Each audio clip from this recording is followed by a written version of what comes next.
E aí pessoal, beleza? Finalmente chegou a hora de falar de Hotline Miami. Nesse vídeo aqui eu vou contar e explicar toda a história do jogo, para você que jogou e ficou sem entender nada. Nesse vídeo eu vou cobrir tanto Hotline Miami 1 quanto 2, então não se preocupe. Se você nunca jogou, mas curte um jogo frenético e difícil, eu recomendo muito você jogar, e eu acho importante você jogar o jogo antes de assistir esse vídeo, porque esse vídeo obviamente vai ter spoilers. Além disso, é Hotline Miami, né? Então vai ter gore e algumas cenas pesadinhas, então não assista isso se você for um floquinho de neve. Hotline Miami é um jogo de ação 2D bem antigo, lançado lá para 2012. Se trata de um jogo onde você controla um assassino treinado que recebe ligações solicitando que você entre em um endereço e mate todas as pessoas que estiverem ali. O jogo é muito frenético e tem partes bem desafiadoras. Um jogo que inclusive eu ganhei de presente de um inscrito aqui do canal. Valeu, cara, por fazer esse vídeo possível. Esse jogo não tem uma barra de vida, o que significa que tanto você quanto seus inimigos morrem com apenas um acerto. Então eu acho que você já entendeu que vai ter que entrar em uma construção cheio de caras armados sem levar um único tiro. O jogo foi desenvolvido pela Denaton Games, um estúdio que na época só tinha 2 pessoas. O jogo recebeu uma continuação em 2015, que é bem mais completinha e tem até um criador de mapas para você ficar brincando. E por incrível que pareça, esse jogo até que tem uma história bem legal quando você não tá ocupado matando pessoas. Uma coisa que é importante saber é que os 2 jogos não acontecem em ordem cronológica, e por isso às vezes as coisas podem ficar um pouco confusas. Mas não se preocupe, porque eu vou tentar contar essa história em ordem cronológica. Então vamos começar. A história começa em 1985. No universo de Hotline Miami, a União Soviética e os Estados Unidos estão em guerra, mas não em uma guerra fria. Os russos estavam invadindo o território americano e os Estados Unidos estavam se defendendo com seus exércitos. Em particular, nós conhecemos os nossos protagonistas, que fazem parte de uma força-tarefa especial chamada Ghost Wolves. Nós conhecemos Daniels, Barnes, Beard e um cara chamado Jacket. Sim, o nome do cara é Jaqueta. Enfim, continuando. Desses 4 personagens, os mais importantes são Beard e Jacket. Esses soldados estavam descansando em um bar no Havaí e tinham uma missão de proteger o território americano que estava sendo invadido pelos soviéticos. No fim dessa fase do bar, o Beard e o Jacket decidem voltar para o acampamento. Quando eles saem do bar, eles encontram um cara que pede uma foto dos dois. Eles aceitam tirar uma foto e o fotógrafo entrega uma cópia da foto para eles. Nessa mesma noite no acampamento, nós conhecemos o Coronel, que é o cara que comanda as forças especiais. Ele envia o Beard em uma missão para conquistar e destruir um acampamento russo que estava nas proximidades. Depois de terminar sua missão, Beard liga para o acampamento e ele parece usar algum tipo de código para se comunicar com seus aliados. Provavelmente para evitar que os soviéticos conseguissem interceptar a ligação. Positivo, Capitão Sigma. Eu terminei meu Reese com esses Skibidi Toilets. Fala igual ser humano, Beard, filho da puta.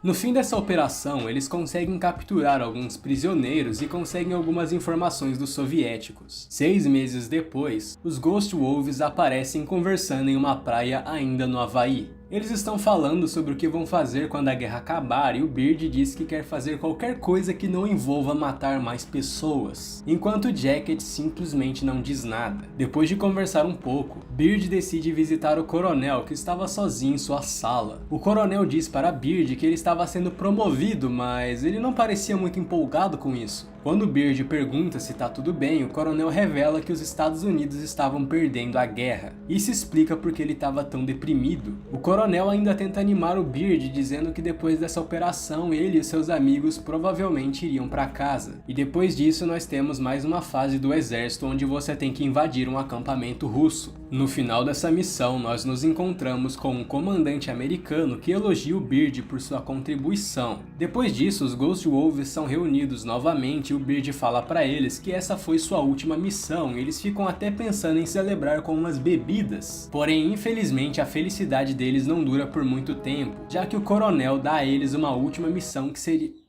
já que o coronel dá a eles uma última missão que seria muito mais difícil. Eles teriam que capturar uma usina soviética que era extremamente vigiada e protegida pelos russos. Essa seria uma operação tão difícil que era praticamente uma missão suicida. Uma noite antes de sua última missão, os protagonistas aparecem conversando no acampamento. Barnes e Daniels começam a pensar que o coronel estava apenas tentando matar eles, e o Barnes até sugere que um esquadrão inteiro deveria ser enviado para capturar a usina. Porém, Beard intervém dizendo que o lugar devia estar cheio de armadilhas e que seria muito arriscado para um esquadrão inteiro. E então ele conclui dizendo que aparentemente as forças especiais dos Estados Unidos eram mais descartáveis do que eles pensavam. Até que de repente algo muito bizarro acontece. O coronel entra na barraca no meio da chuva enquanto usa uma máscara de pantera ensanguentada e começa a dar um monólogo bizarro e sem sentido. Ele conta para os soldados que aquela era sua verdadeira face, e ele começa a falar sobre como todos naquela sala eram animais, que eram mandados para matar ou serem mortos, sempre obedecendo às ordens sem nunca questionar, porque no fundo, violência e destruição fazia parte da natureza humana. O Beard então pergunta se estava tudo bem com o coronel e eventualmente sua máscara cai no chão. O coronel, com o rosto ainda todo ensanguentado, começa a tentar se explicar, dizendo que ele bebeu demais e que ele estava cansado. Depois disso ele diz que vai dormir e se retira do lugar. Os protagonistas são deixados sem entender nada e o Barnes até se pergunta o que caralhos esse homem andou bebendo. No dia seguinte, enquanto os Wolves se preparavam para sua missão, Beard se encontra com o coronel uma última vez, que diz para ele que ele não se sente muito bem com seus homens sendo mandados para uma missão tão difícil, e ele conta para o Beard que eles provavelmente não iriam sobreviver. E ele ainda termina dizendo que não importa o que aconteça, foi uma honra comandar esse esquadrão. Depois disso, Beard pega sua arma e avança em direção à usina. Chegando lá, ele encontra um lugar extremamente vigiado com soviéticos para todos os lados. Eu não tô zoando, essa é uma das fases mais difíceis do jogo. Milagrosamente, Beard consegue passar pelas defesas russas e eventualmente se encontra com seus amigos, que chegaram em tempo de ver o general russo, que após matar todos os engenheiros da usina, acaba atirando em si mesmo sabendo que essa batalha estava perdida. Porém, antes de se finalizar, ele colocou toda a usina em colapso, fazendo com que os Wolves tivessem que escapar. Barnes e Jacket tentam fugir por um elevador que acaba explodindo, ferindo Jacket e literalmente abrindo Barnes ao meio. Beard então começa a carregar Jacket para fora da construção, deixando Barnes e Daniels para trás. Depois de atravessar um labirinto de túneis escuros e literalmente correr contra o tempo, Beard consegue escapar da usina em segurança, salvando a vida do seu amigo. Beard acaba se encontrando com outros soldados americanos e pede um resgate usando o rádio.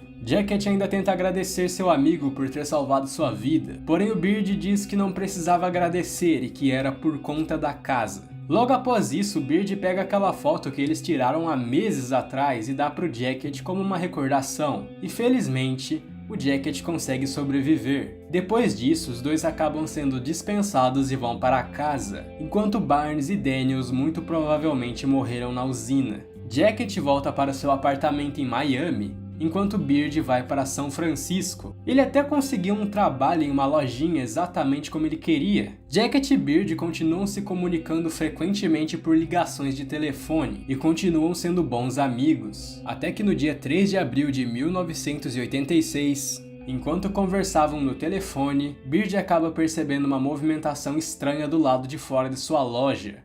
E quando ele sai para investigar, isso aqui acontece.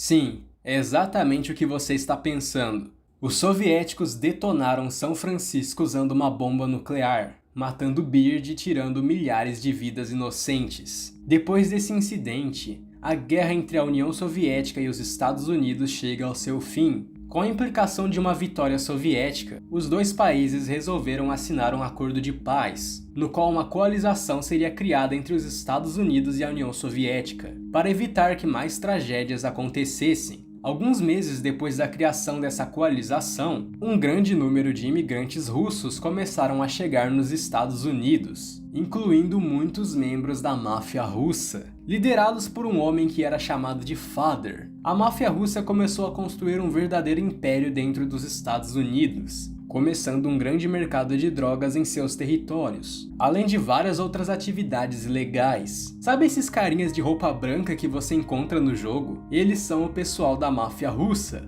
Um fato engraçado é que quando eu joguei pela primeira vez e ainda não sabia nada da história, eu pensava que os russos eram cientistas, mano. Diversas empresas e organizações patriotas começaram a ser criadas para manter o orgulho e o patriotismo americano. E é mais ou menos nesse momento da história que começam os eventos do primeiro jogo. 3 anos depois do incidente de São Francisco, Jacket estava em seu apartamento quando recebe uma ligação no seu telefone, e quando ele atende, ele recebe uma mensagem dizendo que os seus cookies haviam chegado e que eles haviam deixado uma caixa com seus biscoitos do lado de fora do apartamento. Olha que fofo! Definitivamente uma alma muito generosa fez alguns biscoitinhos para animar o dia do veterano de guerra que sofre de transtorno pós-traumático. Eu espero que esses biscoitos não comecem uma grande história de violência e vingança. Muito bem então, cadê meus cookies de chocolate? Quando Jacket abre a porta do seu apartamento, ele realmente encontra uma caixa do lado de fora, só que essa caixa não tinha nenhum biscoito. Ao invés disso, ele encontra uma máscara de borracha e uma mensagem. Essa mensagem ordena que ele vá até um endereço e recupere uma maleta. E a mensagem ainda deixa bem claro que não é uma boa ideia ele falhar em sua missão e que ele estava sendo vigiado. Jacket então pega a máscara e decide se dirigir até o endereço e ele vai parar num metrô, cheio de homens com ternos brancos. Exatamente, o pessoal da máfia russa. Esses homens tentam atacar o Jacket quando ele se aproxima, mas ele consegue se defender pois ele é um veterano treinado. No final do metrô, ele encontra um homem com uma maleta e depois de matar todos os russos, ele ainda mata esse homem e leva a maleta até uma lixeira, assim como a mensagem havia pedido para ele. Depois nós temos uma mini boss fight com um morador de rua e depois disso Jacket volta para o seu apartamento. Alguns dias depois, no apartamento de Jacket, depois de ler alguns papéis de uma organização patriota conhecida como 50 Blessings, ele recebe mais uma ligação no seu telefone, uma ligação que passa para ele mais um endereço e diz que um serviço precisava ser feito. Se você prestou atenção na parte do exército, deve ter percebido que quem faz essas ligações usam os mesmos códigos que os Ghost Wolves usavam no Havaí. Então é bem provável que quem está fazendo essas ligações lutou na guerra com a União Soviética ou pelo menos tem treinamento militar. O Jacket, sem questionar absolutamente nada, simplesmente se dirige até o endereço e começa a matar todo mundo que está lá dentro. E novamente, dentro dessa construção, haviam apenas membros da máfia russa. Você deve ter percebido esse símbolo aqui, que é um símbolo que você vai encontrar em diversos mapas do jogo. É o mesmo símbolo que estava desenhado na máscara do coronel naquela parte do exército.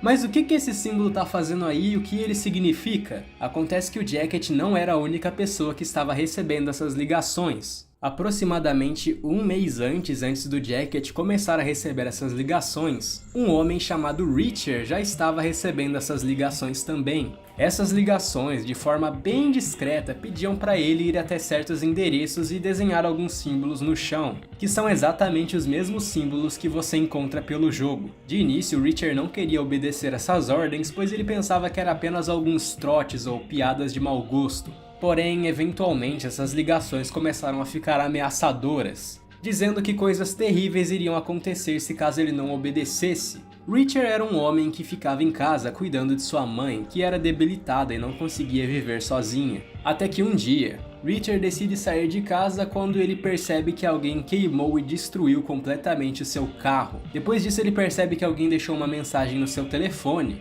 E quando ele atende, era uma ameaça para sua mãe, dizendo que o funeral dela estava pronto. Ele obviamente fica extremamente preocupado e assustado e decide começar a obedecer às ordens dadas pelas ligações de telefone. A primeira ordem que ele recebe é ir até um bar e matar todas as pessoas que estavam lá dentro. E quando ele chega no bar, o lugar está cheio de russos armados, com bandeiras da União Soviética espalhadas pelo lugar. Ele então coloca uma máscara de rato para proteger sua identidade, assim como Jacket faz. E ele começa a matar todo mundo que estava ali dentro. Depois de terminar o seu serviço, serviço, ele simplesmente volta para casa. Eu acho que já está bem claro que seja lá quem está por trás dessas ligações, claramente não é o maior fã dos russos, não é mesmo? Depois disso, o Reacher ainda recebe mais uma ligação e é obrigado a matar todas as pessoas que estavam em um determinado endereço. Novamente, todos russos. Enquanto isso, Jacket começou a colecionar alguns jornais que falavam sobre seus assassinatos. E a polícia começou a teorizar que essa série de assassinatos em Miami tinha algo a ver com o mercado ilegal de drogas. Depois disso, Jacket recebe mais uma ligação e é exatamente o mesmo padrão das outras. Ele recebe uma ligação no telefone de alguém falando de forma bem discreta que ele deve ir até um lugar e finalizar um serviço. Ele entra nesse lugar,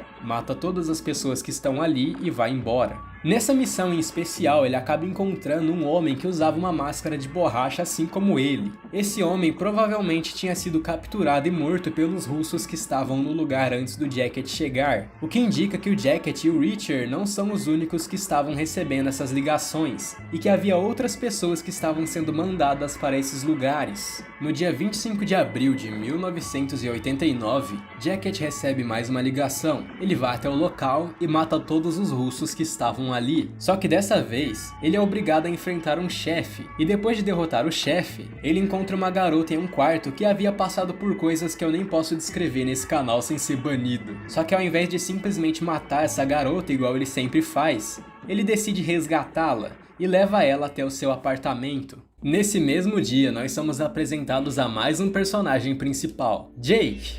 Isso mesmo, um moderador do Reddit. Depois de fazer sua barba, ele vai checar sua mesa e encontra alguns papéis da mesma organização, 50 Blessings, que havia deixado algumas mensagens para o Jacket. Ao que tudo indica, o Jake é um patriota. Só que esse cara literalmente tem uma bandeira dos confederados. No sofá dele, mano. Depois disso, Jake recebe uma ligação no seu telefone e encontra uma mensagem extremamente parecida com aquelas que Reacher e Jacket haviam recebido. Uma mensagem discreta que fala para ele ir até tal lugar e fazer tal serviço. Só que diferente do Reacher ou do Jacket, o Jake literalmente interrompe a pessoa que tá fazendo a ligação, exigindo saber quem tá falando. Depois ele solta aquela famosa pérola: mostre algum maldito respeito.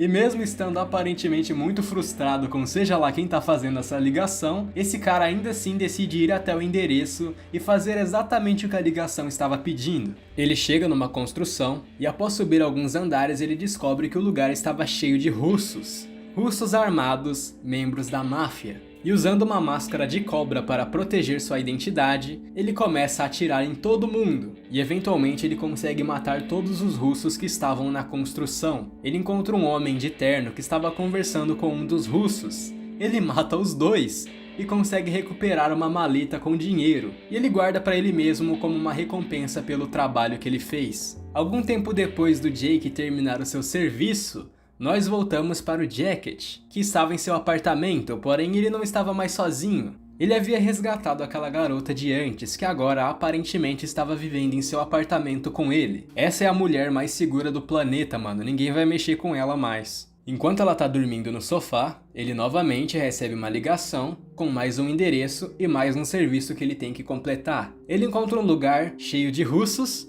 e dessa vez ele encontra um cara usando uma máscara de tigre, que está sendo interrogado por um russo e está com explosivos amarrados por todo o seu corpo. Esses explosivos vão detonar se você tentar abrir a porta. Tudo que você tem que fazer é pegar uma arma de fogo e atirar na porta. Você vai detonar os explosivos e assim você pode passar e terminar sua missão. Bom, pois é, parece que nós temos várias pessoas por aí usando máscaras de animais, matando russos e recebendo ligações estranhas, e alguns deles acabam não indo muito bem e são capturados pelos russos. Eles ficam sendo interrogados, porém eles nunca falam nada, afinal nem eles sabem direito de onde estão saindo as ordens. Depois disso, a história continua seguindo esse padrão. Jacket recebe uma ligação, vai até determinado lugar, mata todo mundo lá dentro. Porém acontecem algumas coisas interessantes no caminho. Por exemplo, você deve ter percebido que algumas fases têm esses homens com ternos pretos. Eles são inimigos extremamente irritantes e eles não são russos. Eles vão ser mais importantes lá pra frente. Além disso, você deve ter percebido esses faxineiros que aparecem em algumas missões do Jacket e até no seu apartamento e são as únicas pessoas que o Jacket não ataca. Enquanto o Jacket continuava fazendo seus serviços, nós conhecemos mais um protagonista, Biker. Ele é esse cara aí que usa esse capacete azul. A primeira vez que ele aparece no jogo, ele tá interrogando alguém com uma máscara de borracha. Ele diz que ele tá entediado e que ele quer sair. Ou seja, o Biker fazia parte desses assassinos que recebem ligações estranhas. O homem que estava usando uma máscara de borracha acaba entregando uma localização para o Biker, que decide ir atrás desse lugar para saber o que estava acontecendo. Ele queria saber quem estava por trás dessas ligações de telefone para acabar com isso de uma vez por todas. Seguindo o endereço que foi passado para ele, Biker vai parar num restaurante chinês. Nesse restaurante, além de vários russos armados, ele encontra um cara que supostamente teria algumas respostas para ele. Mas esse homem diz que ele só ajudou a instalar o sistema de ligações e que ele não sabia exatamente quem estava por trás disso. Esse cara conta que estava assustado e que estava se escondendo naquele restaurante, pois seja lá quem está por trás dessas ligações, é muito poderoso e tem conexões importantes. Depois disso, nós podemos ver o apartamento do Biker, que é muito mais colorido e extravagante do que o apartamento do Jacket, isso é uma certeza. Aparentemente o Biker também fazia parte dessa organização, 50 Blessings, e ele também estava recebendo aquelas ligações estranhas. E as ligações estavam começando a ameaçar o Biker, pois ele não estava atendendo serviços, assim como o Richard. E então, enquanto ele faz sua investigação para descobrir quem estava por trás dessas ligações, ele começa a atender alguns serviços para ganhar mais tempo. Certo dia, depois de ter uma festa no seu apartamento, o Biker recebe mais uma ligação pedindo mais um serviço, e dessa vez ele fica de saco cheio e decide que vai acabar com isso de uma vez. Ele vai até a construção da operadora para tentar descobrir quem estava fazendo essas ligações. Ele mata todas as pessoas que estavam trabalhando no lugar. Enquanto ele tenta entrar no sistema para descobrir quem estava fazendo essas ligações, o Jacket aparece, pronto para enfrentá-lo. Acontece que nesse mesmo dia, enquanto o Jacket estava em uma missão, ele recebe mais uma ligação no meio do seu trabalho, dizendo para ele que ele tem uma missão de alta prioridade na mesma construção em que o Biker estava. Então ele se dirige até o lugar, descobre que todos os funcionários foram mortos, e quando ele entra na construção, ele encontra o Biker ali tentando entrar no sistema. E como ele recebeu a ordem de matar todo mundo que estava ali, ele é obrigado a lutar com o Biker. Os dois então começam a lutar, e canonicamente não dá para saber exatamente quem venceu essa luta, pois você pode jogar essa fase tanto como Biker, tanto como Jacket. Então, muito provavelmente foi o empate, pois os dois ficaram vivos, eu vou te adiantar isso. Depois dessa luta, o Biker aparece em seu apartamento mais uma vez, e ele recebe uma ligação ameaçando ele de novo. Adivinha quem está falando? Só que ele não fica com medo. Ao invés disso, ele simplesmente pega sua moto e se dirige até o endereço que ele descobriu naquela agência de telefones. Ele acaba chegando em uma construção onde ele encontra um daqueles faxineiros que você vê no jogo. Após perceber a presença do Biker, a faxineira começa a fugir, e o Biker tenta perseguir ela, o que faz você parar num esgoto. Dentro desse esgoto você encontra algum tipo de instalação. Você encontra os dois faxineiros que você vê pelo jogo, vários telefones e caixas com máscaras de borracha, confirmando que eles estavam por trás dessas ligações de telefone. O Biker então começa a questioná-los sobre por que eles estavam fazendo aquilo e quem eles eram, só que eles conseguem perceber que o Biker não sabia o que estava acontecendo e eles decidem que simplesmente não vão contar a verdade e começam a inventar umas mentiras, dizendo que eles estavam fazendo aquilo só por diversão. O Biker então decide ir embora, só que ele percebe um computador. Se você conseguir descobrir a senha desse computador, você consegue acesso a informações muito importantes. E se você resolver descer de novo no esgoto e confrontar os faxineiros com essas informações, eles vão desistir e vão contar toda a verdade, revelando que eles trabalham para uma organização chamada 50 Blessings, a mesma organização que o Biker, o Jacket e o Jake faziam parte. Essa organização estava por trás das ligações de telefone. Eles explicam para o Biker que eles estavam usando membros da sua organização para cumprir contratos de assassinato, e que eles estavam fazendo isso porque eles queriam desmanchar a coalização russo-americana, implicando que eles queriam dar um golpe de Estado e instaurar um novo governo nos Estados Unidos. Eles ainda deixam bem claro que eles têm amigos poderosos e que não era uma boa ideia mexer com eles, Depois disso você pode matar eles ou você pode deixar eles vivos, isso aí é com você. Independente da sua escolha, o Biker tenta fugir da cidade e tenta se esconder depois da descoberta que ele fez. Canonicamente, o Biker decide poupar os faxineiros, e os faxineiros percebem que o Jacket havia falhado em sua missão de protegê-los contra o Biker. Então eles percebem que precisam se livrar do Jacket. Eles começam diminuindo o intervalo entre suas missões, e começam a mandar o Jacket para missões muito mais perigosas, em uma tentativa de matá-lo. Porém, para surpresa deles, o Jacket era habilidoso demais. Não importa para onde o Jacket era mandado, ele sempre saía vivo. Enquanto isso, outro grande problema surgiu para os 50 Blessings. Lembra do Jake, o moderador do Reddit? Um tempo depois desse incidente dos faxineiros, o Jake recebe mais uma ligação e dessa vez, ao invés de interromper, ele simplesmente aceita o serviço. Antes de parar no local indicado para fazer o seu trabalho, ele vai até a construção dos 50 Blessings. Ele consegue falar com algum tipo de gerente ali no lugar, e ele começa a dar algumas sugestões para ele. Ele conta para esse gerente que ele andou recebendo umas ligações meio estranhas, que indicavam que algo muito ruim ia acontecer com ele se ele não cooperasse, e ele disse que a empresa 50 Blessings deveria adotar um sistema parecido, só que focar majoritariamente em russos. O gerente responde dizendo que ele não sabe do que estava falando e que a organização era pacífica e que não forçaria as pessoas a fazer algo que eles não querem. Como ele estava nervoso que o Jake estava sugerindo exatamente o que eles estavam fazendo ali, ele meio que deixa escapar um "eu não sei do que você está me acusando", sendo que o Jake não tinha acusado eles de nada. Nessa hora o Jake percebe que era essa organização que estava por trás das ligações. Pois é, amigos, enquanto o Biker teve que se fuder muito para descobrir quem estava por trás dessas ligações, o Jake simplesmente acertou na cagada. Depois de conversar um pouquinho mais com o gerente, ele decide sair e vai atender o serviço que ele tinha prometido. Nessa hora, os 50 Blessings perceberam que o Jake era muito perigoso, que o cara sabia de toda a operação que ele estava fazendo e que ele era um perigo para a organização. Então eles tinham que matar o Jake. Felizmente para eles não precisaram fazer muito. O Jake vai até uma construção cheia de russos na qual ele tem que matar todo mundo, exatamente como ele prometeu que ia fazer na ligação.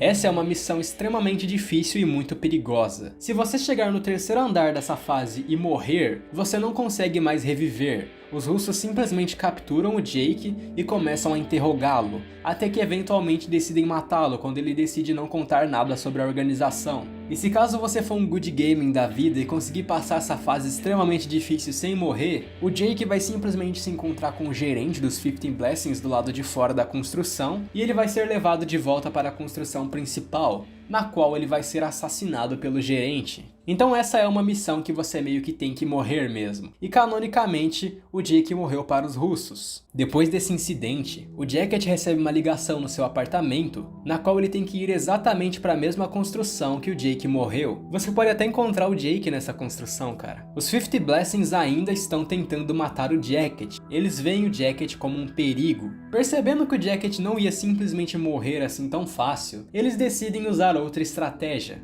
Os 50 Blessings entram em contato com outro cara, o Reacher, lá do começo do jogo. Eles ligam pro Reacher e falam pra ele ir até o apartamento do Jacket e matar todo mundo que tava lá dentro. O Reacher então obedece, se dirige até o apartamento do Jacket e ele encontra apenas a garota. E como ele tinha ordens para matar todo mundo que tava lá dentro, ele acabou atirando na garota. Depois disso ele se senta no sofá e começa a esperar pelo Jacket. Eventualmente o Jacket volta para o seu apartamento e ele encontra a garota morta no chão. Quando ele vai para sua sala, ele encontra o Reacher sentado no sofá, que simplesmente dá um tiro no Jacket e se retira do lugar. O Jacket acaba sobrevivendo a esse tiro e acaba sendo resgatado e levado até um hospital. Devido aos seus ferimentos, ele acaba entrando em coma e começa a sonhar sobre tudo o que aconteceu no seu passado.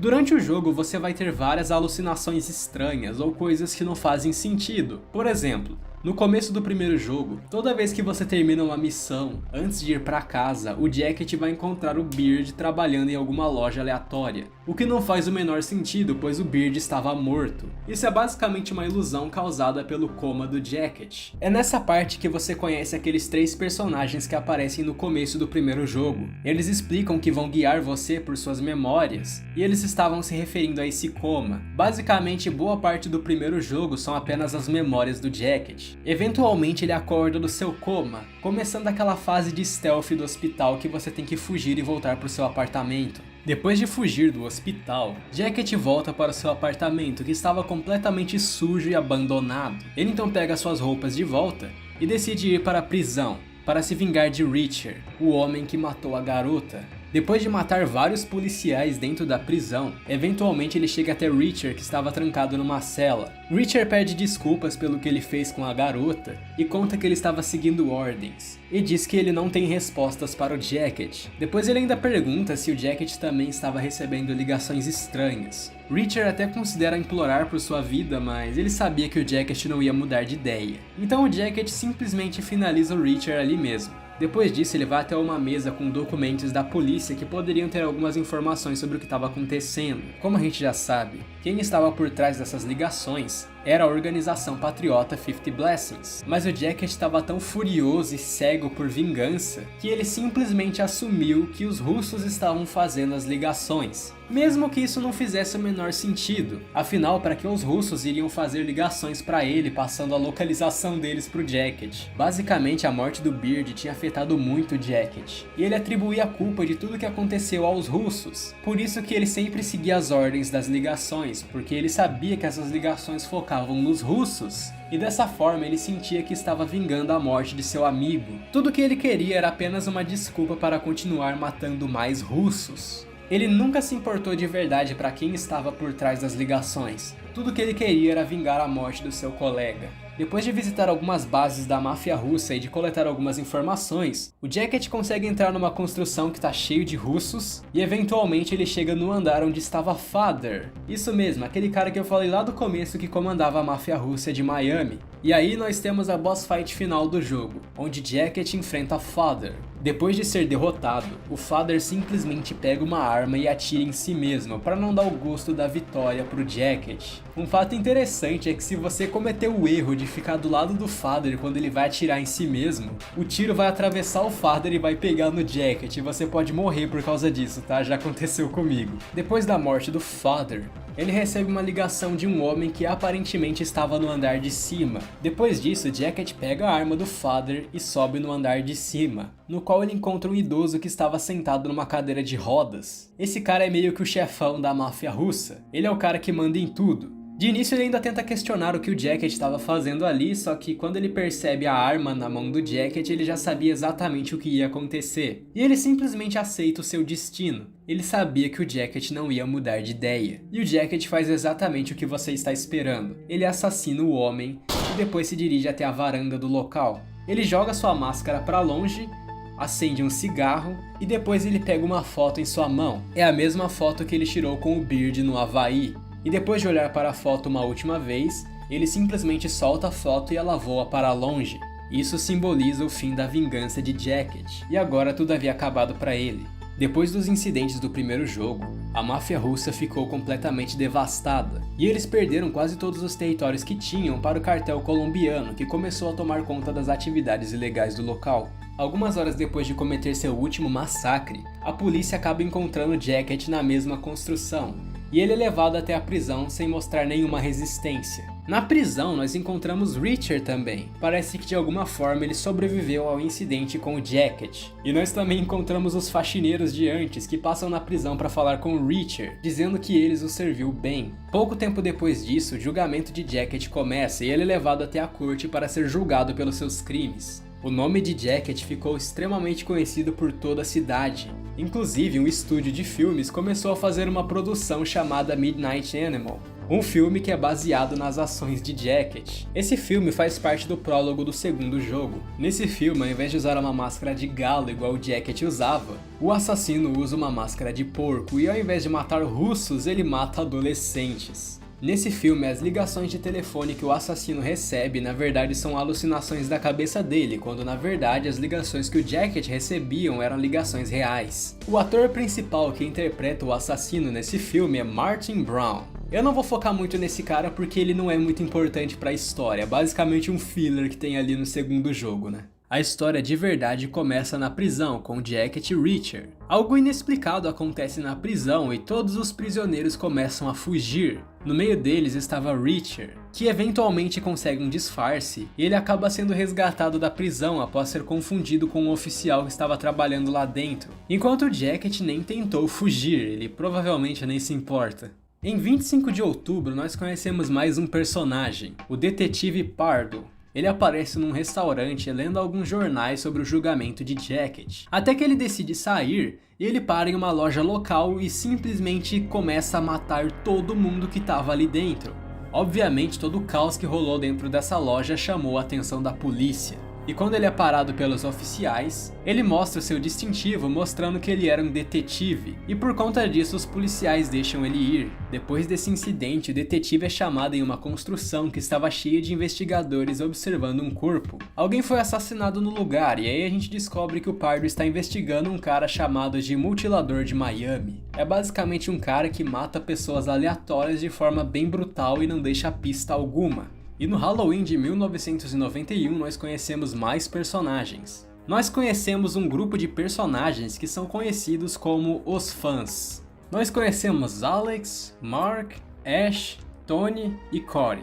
Por incrível que pareça, esses não são personagens novos. A gente já tinha visto eles antes, mas só não sabia mesmo. Eles aparecem durante a guerra, lá na parte do bar do Havaí. Eles também lutaram na guerra contra a União Soviética, mas eles eram parte de um esquadrão mais regular, que não eram tão treinados quanto os Ghost Wolves. Eles começaram a se tornar grandes fãs dos Ghost Wolves, afinal eles eram os caras que conseguiam entrar num acampamento de russos e matar todo mundo sozinhos. E o Jacket tinha um espaço especial no coração deles, né? Eles já gostavam do Jacket antes, mas começaram a praticamente idealizar ele depois que descobriram tudo que ele tinha feito. Ver que o cara tinha conseguido atacar a máfia russa sozinho, sem ajuda de ninguém, isso fez com que eles começassem a querer imitar os passos de Jacket. Eles queriam ter os seus 15 minutos de fama. Por isso eles compraram essas máscaras de animais para tentar se parecer mais com o ídolo deles. Nós temos os dois irmãos, Alex e Ash, que compraram máscaras de cisne com o número 1 e 2. Nós temos o Tony, que usa uma máscara de tigre.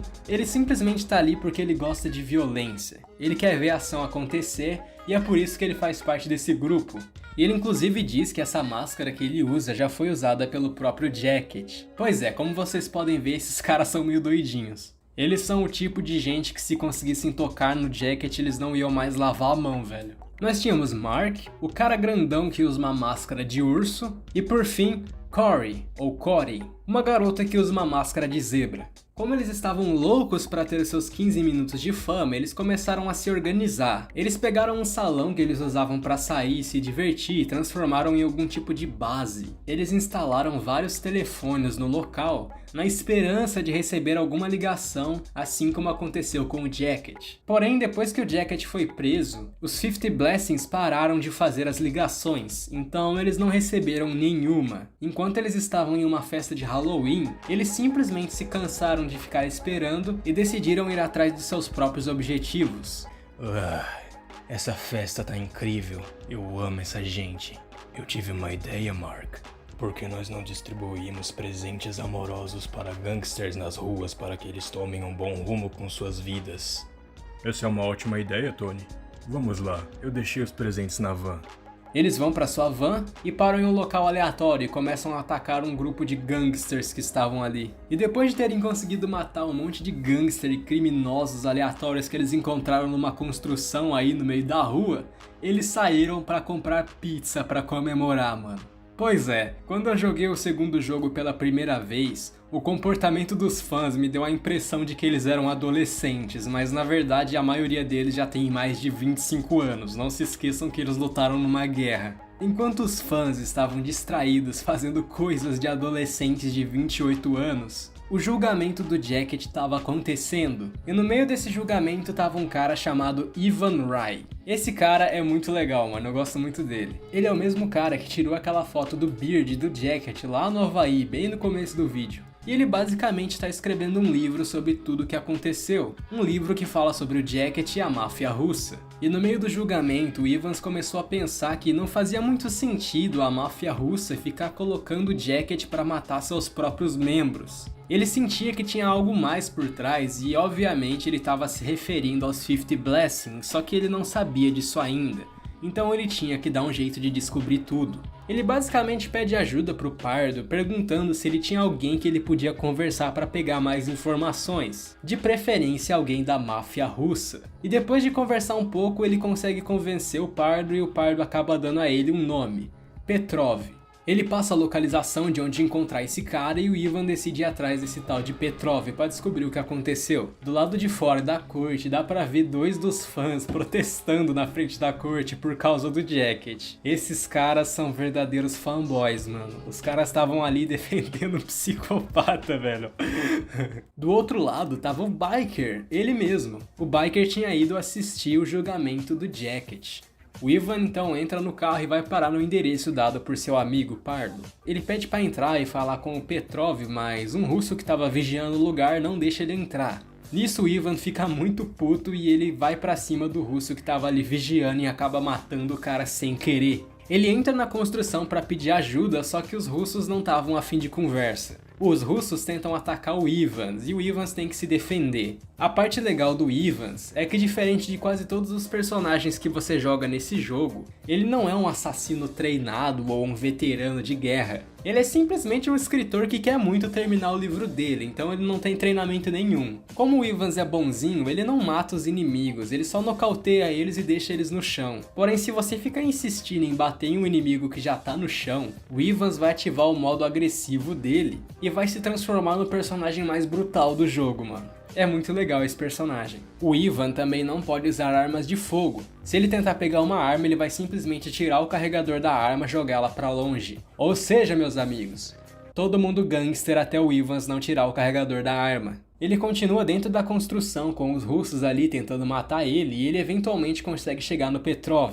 O Petrov obviamente fica puto com ele estar entrando ali sem ser convidado, só que ele fica surpreso com a coragem que o Ivans tem de entrar num lugar daqueles apenas para conseguir respostas para o seu livro. Então, para homenagear essa coragem toda, ele decide responder 2 perguntas para o Ivans. O Ivans então pergunta o que o Petrov sabe sobre esses assassinos de máscara de borracha. E ele também pergunta por que exatamente eles focavam exclusivamente nos russos. O Petrov diz pra ele que provavelmente era algo muito mais fundo do que eles imaginavam, pois os assassinos pareciam muito bem treinados para ser simplesmente um bando de assassinos aleatórios que apareceram por aí resolvendo matar pessoas. Ele também diz não fazer ideia do porquê esses assassinos estavam focando especificamente os russos, mas ele comenta que depois que o chefe da máfia russa foi morto, os ataques pararam, dando a entender que provavelmente quem estava por trás disso concluiu seu objetivo. Depois disso ele pede pro Ivans sair da construção e o Ivans vai embora. Depois de se encontrar com seu amigo Pardo, o Ivans volta para sua casa e ele percebe que tem uma mensagem no seu telefone. Basicamente alguém diz pra ele que tem informações sobre o maníaco da máscara de borracha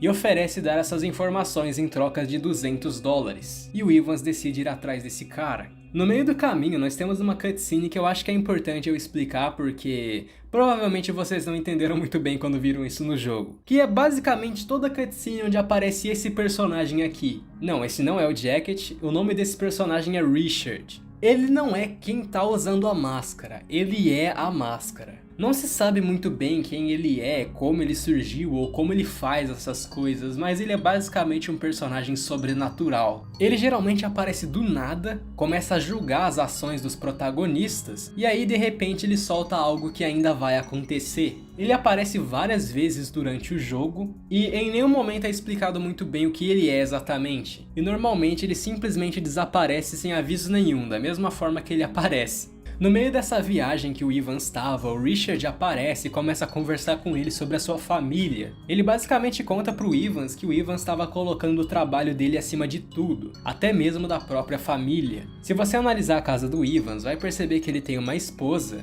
e filhos. E o Richard conta pra ele que ele estava colocando o seu trabalho em cima da sua própria família, que ele não estava dando atenção pra sua família como ele deveria e que isso estava deixando a família dele chateada. O Richard pede pro Evans reconsiderar suas prioridades. E depois disso ele simplesmente desaparece. Bom, não dá pra saber ao certo qual a orientação moral do Richard, mas ao que tudo indica ele tá tentando ajudar. Depois dessa cutscene, o Evans tem que atravessar um metrô que tá cheio de gangsters armados. E depois de terminar essa fase, ele finalmente vai parar no seu destino, que é a casa da mãe do Reacher. Ele tenta conversar com ela e pegar algumas informações sobre o que aconteceu para ele colocar no seu livro. A mãe do Reacher disse que não sabia de nada, que ela não fazia ideia do que ele andava fazendo. E aí o Evans pergunta se ele pode dar uma olhada nas coisas do Reacher. E a mãe do Reacher não vê problema nenhum com isso. Depois disso, o Evans sobe até o quarto do Reacher e encontra algumas fitas. Essas fitas continham as ligações que o Reacher recebia dos 50 Blessings. Isso era tudo que o Evans precisava. A confirmação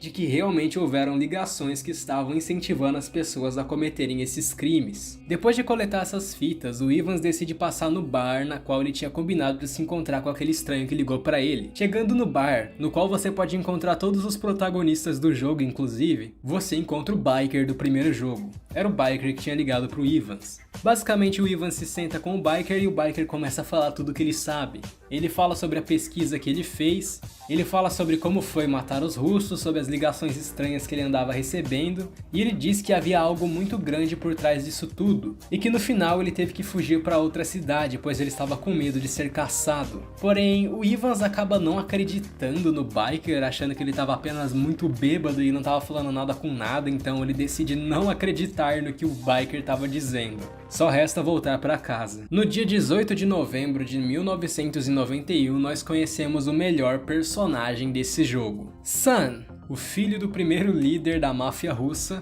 Father. Ele é basicamente o filho daquele vilão que você matou no primeiro jogo. E ele é de longe o melhor personagem dessa série, quem discorda tá errado. Basicamente o Sun tem o objetivo de reerguer a máfia russa e fazer ela voltar a ser grande de novo. Ele quer recuperar todo o território que ele perdeu para o cartel colombiano e quer fazer a máfia russa voltar ativa.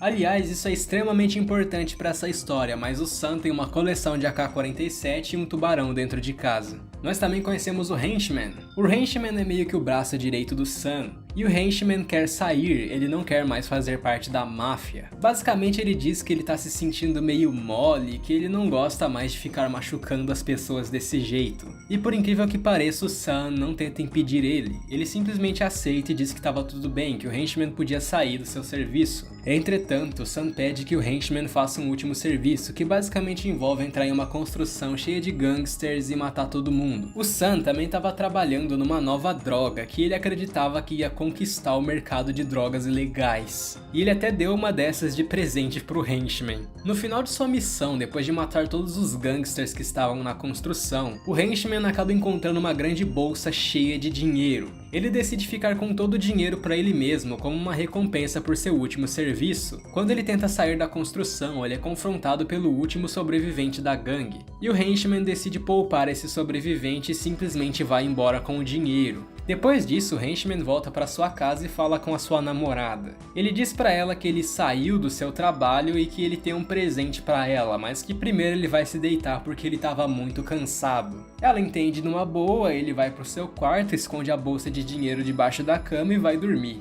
Ele começa a sonhar. No sonho dele, ele tá dirigindo um carro bem caro no meio de uma estrada vazia enquanto ouve uma música e você pode perceber que ele tá com um saco de dinheiro na parte de trás do carro. Até que de repente, alguém aparece ali no carro com ele. Pois é, amigos, esse aí é o Richard de novo. Primeiro o Richard começa perguntando pro Henchman para onde eles estavam indo. E o Henchman responde dizendo que não sabe, mas que ele queria ir para muito longe. O Richard então responde que isso não era uma boa ideia. E que se ele não sabia onde estava indo, ele iria terminar andando em círculos. O Henchman, que não estava muito afim de conversa, responde que ele não estava nem aí, que ele não tinha nem perguntado nada pro Richard. O Richard então responde que esse caminho que o Henchman estava pegando não leva para lugar algum, e depois ele ainda termina dizendo: "Você se esqueceu da sua namorada?" Depois de ouvir isso, o Henchman acorda de seu pesadelo. Ele procura debaixo da cama e descobre que o dinheiro que ele havia escondido ali havia sumido. Ele então desce para o andar de baixo para procurar sua namorada, mas descobre que ela também não estava ali. Ele vai para a cozinha, onde encontra um bilhete de sua namorada, que dizia: "Me desculpe, mas você teria feito o mesmo." E sinceramente, a julgar pelo sonho do Henchman, ele teria mesmo, viu? Depois disso ele sai de casa e percebe que o seu carro também sumiu. Pois é, amigos, a namorada dele roubou o dinheiro e saiu com o carro dele, mano. Um tempo depois, o henchman decide ir para um bar para tentar se drogar e afogar as mágoas. Ele estava usando aquela nova droga que a máfia russa havia criado, que o Sun deu de presente para ele. Enquanto ele estava ali se drogando, a van dos fãs acaba parando na frente do bar e eles entram e começam a matar todo mundo que estava ali. Basicamente, os fãs foram contatados por um membro de uma gangue. Sim, é exatamente aquele cara que o henchman decidiu poupar. Pois é, o maior erro do henchman foi ter demonstrado misericórdia. Os fãs facilmente conseguem matar todas as pessoas que estavam naquele bar e eventualmente eles chegam até o henchman. Ele estava muito drogado, ele mal conseguia entender o que estava acontecendo. Ele começa a falar algumas coisas sem sentido e diz pra eles que ele sente falta de sua namorada. Porém, você sabe, né? Os fãs têm que terminar o serviço. Então eles decidem finalmente acabar com o henchman ali mesmo. Ai, gente, eu não tô me sentindo muito bem. Aliás, Brawl Stars é um jogo muito bom. Ah, isso aí, não, bate nojo. toma essa. Bate nele. Pode matar, pode toma. matar esse cara. Filho da puta.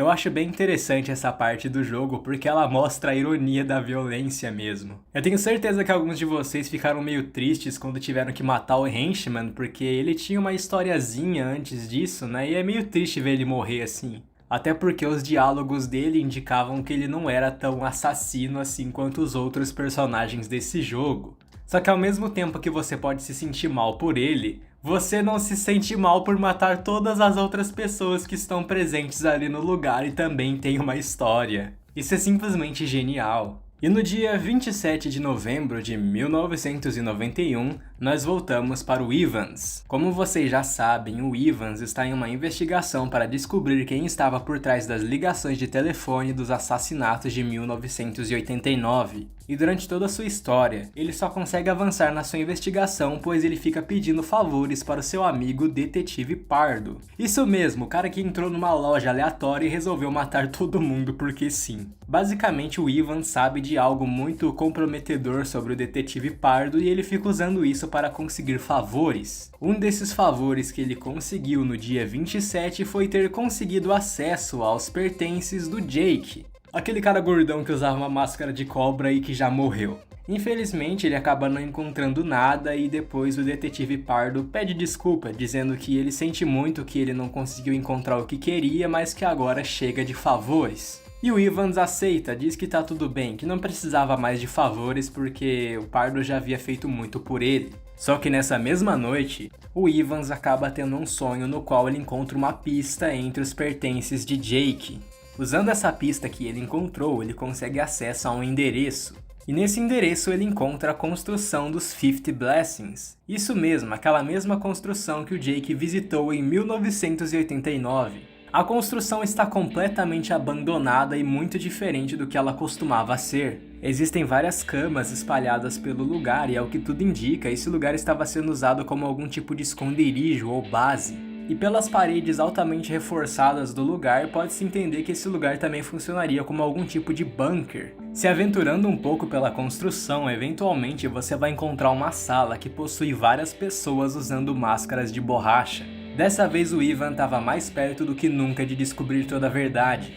As pessoas com máscaras começam a falar com ele, porém, mesmo com tudo estando ali bem na frente dele, ele ainda parece não entender muito bem o que está acontecendo. Não se esqueçam que ele está sonhando, viu? Basicamente as pessoas com máscara dizem pra ele de um suposto acordo que ele teria com eles. Uma pessoa até diz que o acordo dizia que eles ficariam na escuridão e que o Evans deixaria eles em paz. Depois de ouvir toda essa conversa, o pessoal começa a perder a paciência com ele e manda ele embora. Pra quem não entendeu o que esse sonho significa que o Evans está mais preocupado com a sua família do que em descobrir toda a verdade. E esse tal acordo que eles fizeram basicamente simboliza isso. Ele deixaria o trabalho dele de lado para focar em sua família. Esse era o acordo. Enquanto tudo isso acontecia, a máfia russa, que estava se recuperando agora sob o controle de Sun, havia entrado em um conflito com o cartel colombiano. E nesse mesmo dia o Sun resolveu fazer alguma coisa a respeito. Ele basicamente pegou seus melhores homens e se dirigiu até um banco, e começou a matar todo mundo lá dentro, com a intenção de roubar o banco e acabar com as finanças dos colombianos.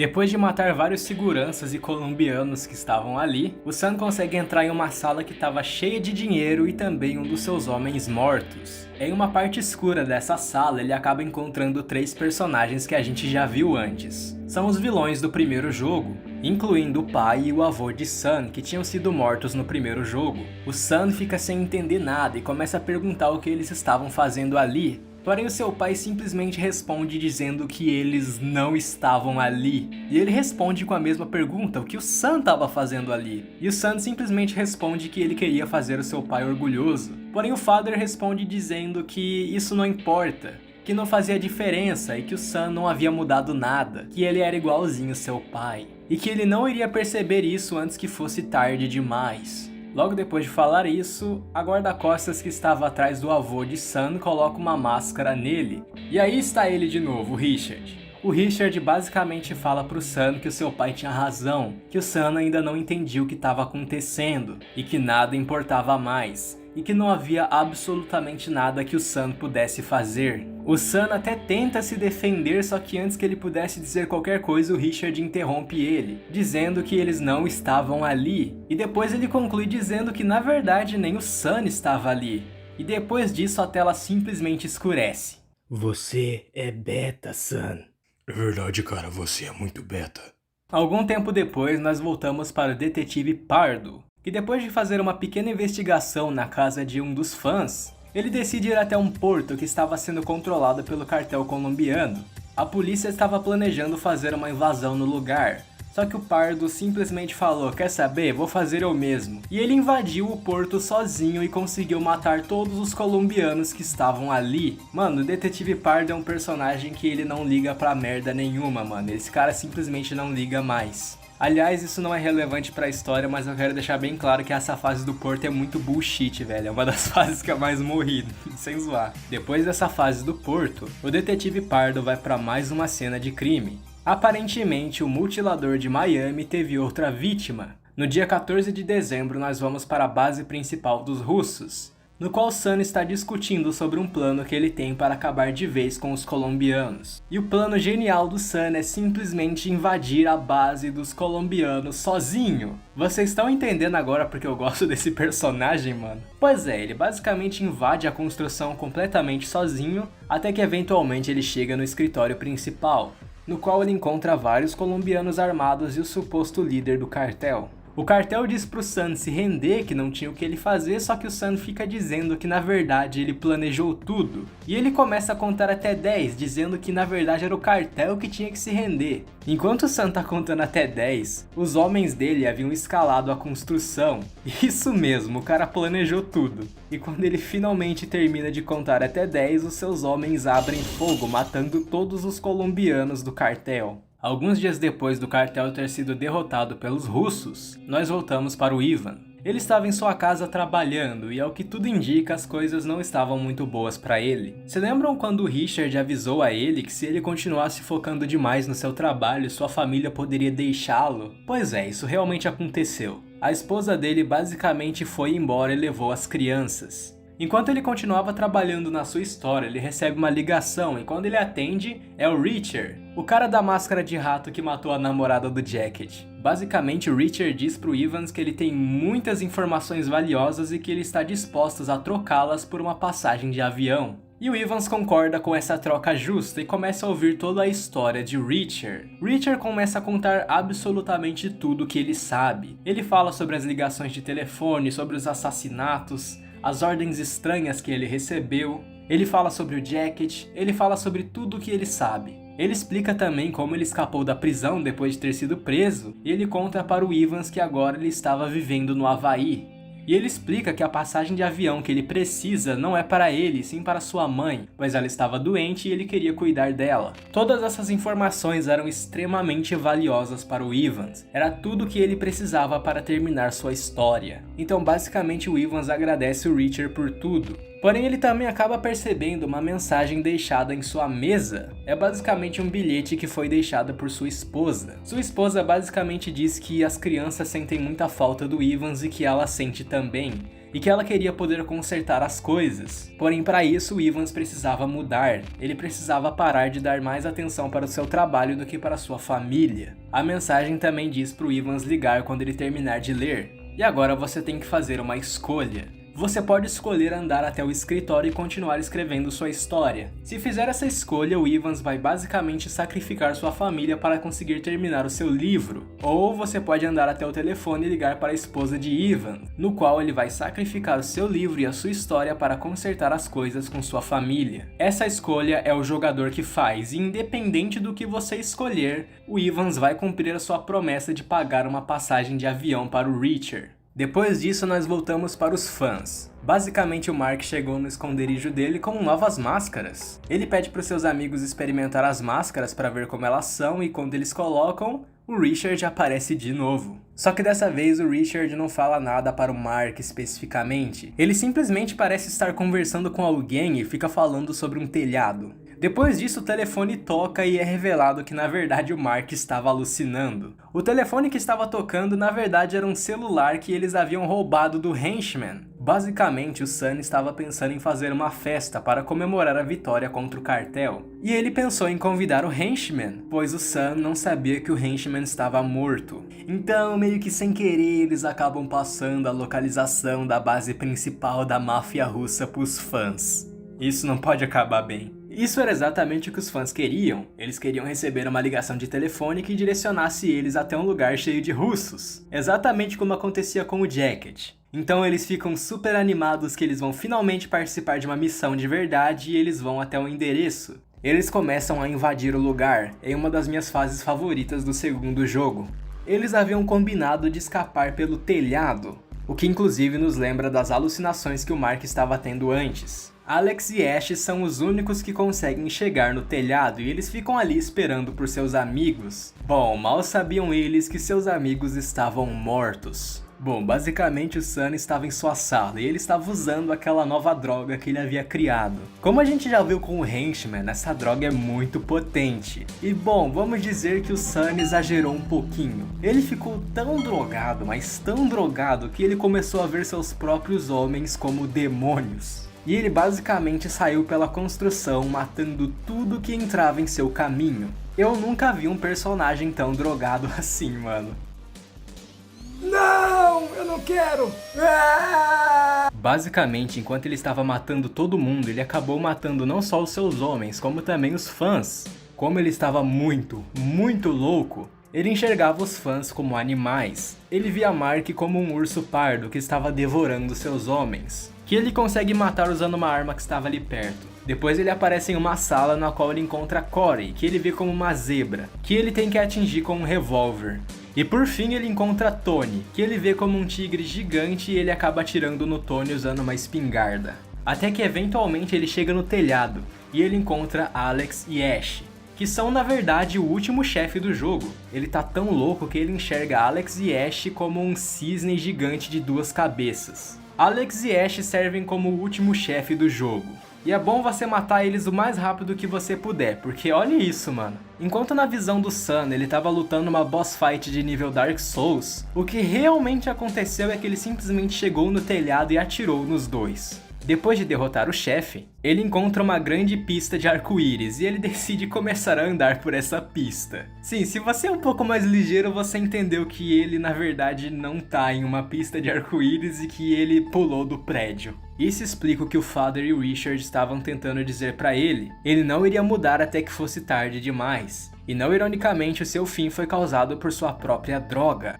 Depois desse incidente, a polícia rapidamente chegou no lugar, e junto com ele chegou o detetive Pardo. Eles acabam trancando um suspeito em uma sala que havia conseguido sobreviver a toda a confusão. E quem sobreviveu era Tony. De alguma forma ele conseguiu sobreviver à sua batalha contra o Sun, e agora ele estava ali com seus amigos que estavam mortos. O detetive entra na sala e começa a falar com ele, e o Tony se rende dizendo que não quer mais lutar e que ele já estava cansado de tudo isso. Porém, o detetive Pardo não estava a fim de barganhar, amigos. Detetive Pardo, é você! Você é o Hotline Miami! Sinto muito, garoto. Não é nada pessoal.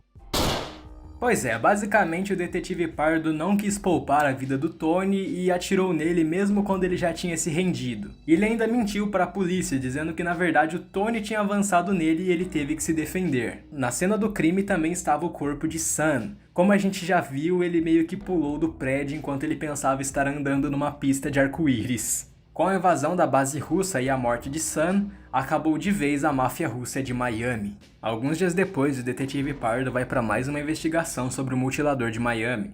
E tudo ocorre como das últimas vezes, a polícia não descobre nada e depois todo mundo vai para casa. Só que nessa mesma noite, o detetive Pardo acorda super assustado procurando por alguma coisa. Eventualmente ele acaba voltando para a cena do crime e ele encontra um homem no lugar. Quando ele se aproxima desse homem, ele percebe que na verdade é algum tipo de boneco bizarro. Esse boneco basicamente começa a falar com ele, dizendo que assassinos sempre voltam 2 vezes para a cena do crime. E quando o detetive Pardo pergunta quem é esse homem, ele simplesmente diz que ele pode ser visto como um filho. Afinal, foi o detetive Pardo que o criou. O detetive Pardo pede sua arma de volta e o boneco oferece um abraço ao invés disso. E ele começa a atacar o detetive Pardo. O que essa cena revela é que na verdade o mutilador de Miami sempre foi o próprio detetive Pardo. Eu acho que isso deveria ser óbvio desde o começo do jogo, até porque ele é o cara que entra numa loja e mata um monte de gente sem motivo nenhum. Era meio óbvio que esse homem tinha algumas tendências violentas e basicamente o que ele estava fazendo era querer chamar atenção para algum caso para que ele pudesse continuar trabalhando.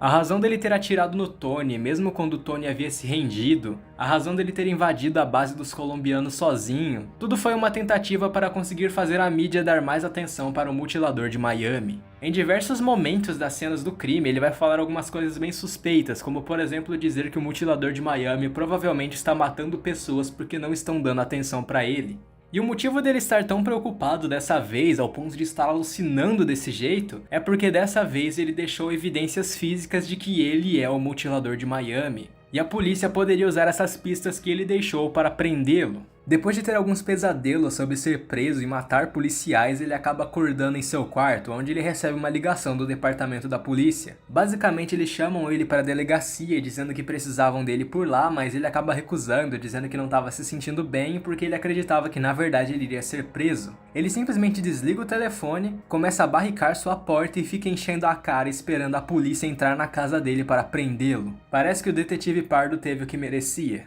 No dia 28 de dezembro de 1991, parece que o Evans realmente cumpriu sua promessa. Ele realmente pagou uma passagem de avião para a mãe de Richard, que agora estavam em uma praia no Havaí. Eles basicamente estão assistindo a televisão juntos, e inclusive o que eles estão assistindo muda dependendo da escolha que você fez com o Evans. Eventualmente, o canal que eles estão assistindo é interrompido por uma transmissão de emergência. Essa transmissão anuncia que o presidente dos Estados Unidos acabou de ser morto. A transmissão conta que uma conferência da coalização russo-americana foi interrompida por um exército de homens armados que estavam sendo liderados pelo que parecia ser um general do exército americano. Sim, exatamente, é o coronel lá do começo da história. Ele, junto com os 50 Blessings e todas aquelas pessoas de máscaras, estavam planejando um golpe de estado, e eles finalmente estavam concretizando seus planos. Eles tinham o objetivo de desfazer essa coalização com a União Soviética, e eles basicamente assassinaram o presidente americano e também o presidente russo, em uma tentativa de fazer um golpe de estado e tomar controle sobre o governo dos Estados Unidos. A transmissão continua dizendo que o assassinato do presidente russo pode ser visto como um ato de guerra e que provavelmente as retaliações seriam muito severas. Depois de ouvir essa transmissão, Richard desliga a televisão, até que sua mãe coloca uma máscara e adivinha, é o Richard. Os dois começam a conversar sobre a situação que eles estavam. O Richard começa a falar que a situação era muito pior do que parecia, que não havia mais tempo para eles e que tudo iria acabar logo. Porém o Richard, ele consegue entender que não era sua mãe que estava falando, e ele simplesmente aceita o seu destino, sem resistir nem um pouco. Ele ainda pergunta pro Richard se não havia nada que eles podiam fazer, mesmo já sabendo das respostas, e o Richard simplesmente confirma que não havia nada que ninguém pudesse fazer. Depois dessa conversa, o Richard ainda tenta confortar o Richard, dizendo que deixar esse mundo não é tão assustador quanto parece. E depois dessa conversa acontece isso aqui, ó.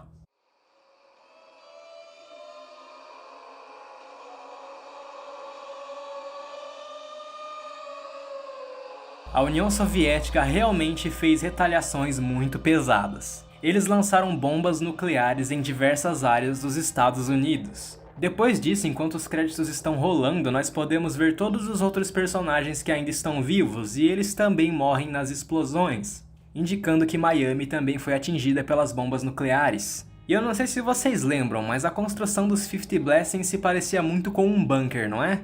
Pois é, eles imaginaram que isso poderia acontecer. E o atentado que aconteceu junto com a explosão das bombas nucleares iniciou uma guerra com a União Soviética e o novo governo dos Estados Unidos, terminando assim a história do jogo e começando a história de Fallout 1. Tá, brincadeira, mas é sério, acaba aqui a história. Infelizmente é uma daquelas histórias onde todo mundo morre no final. Pois é, essa foi a história de Hotline Miami 1 e 2. Eu tentei deixar a história da forma mais cronológica possível. Me desculpem se ficou confuso o vídeo, se ficou meio difícil de entender. É um pouco complicado explicar essa história pra mim, até porque a história é muito longa e ela não tá em ordem cronológica, então eu tive que me esforçar bastante pra conseguir organizar tudo. Se você não tiver entendido alguma coisa, deixa aí nos comentários que eu vou responder você, tentar tirar suas dúvidas. Não esqueça de deixar um like aí e se inscrever no canal, porque esses vídeos de lore dão um trabalhão pra fazer, especialmente esse daqui que vai ter tipo mais de 1 hora esse vídeo, eu não sei quão longo vai ser esse vídeo. Eu espero que você tenha gostado, que esse vídeo tenha te ajudado a entender um pouco melhor a lore, e eu quero deixar bem claro uma coisa aqui. Toda essa história de violência, vingança, destruição teria sido evitada se alguém realmente tivesse deixado os biscoitos pro Jacket no começo do jogo. Pense nisso.